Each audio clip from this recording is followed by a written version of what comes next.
Hi everyone, আমি নীল artist Sneha. আজকে তোমাদের সাথে আরো কিছু কথা শেয়ার করব। যে কোনো আর্টিস্ট এটা যদি তোমরা রিলেট করো তাহলে অবশ্যই কমেন্টে জানিও। আমার সাথে হয়েছে কি, যখন আমার হাত সেট করার ছিল, যখন আমার প্র্যাকটিসের জন্য, তো দুজন আসে আমার কাছে মডেল হয়ে প্রোডাক্ট চার্জ পে করে। তো আমি করে দিই ওয়ান হ্যান্ড করে। তো তার ২ মাস হয়ে গেছে, টিকে আছে নেলস। দেন আমাকে কল করে কি বলে যে ১০০ টাকার নেলসটা কি এখনো আছে। তো আমি বলছি না, এটা কি আমরা আশা করি যে আমরা যখন হাত সেট করার জন্য শুধু ১০০ টাকা প্রোডাক্ট চার্জ নিয়ে ঘুরে দিচ্ছিলাম, সেটা কি আমার আর্টিস্ট হওয়ার পরেও নেওয়া কি মানায়?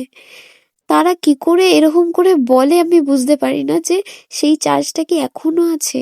মানে কিছু বলার নেই এই সমস্ত মানুষদের। তো আজকে আমার এই ৩টে ওয়ার্ক কেমন লেগেছে অবশ্যই জানিও। আর ভালো লাগলে লাইক, কমেন্ট, সাবস্ক্রাইব করে দিও। আর আমাদের আর্টিস্টদের একটু কদর দাও, একটু বুঝতে শেখো।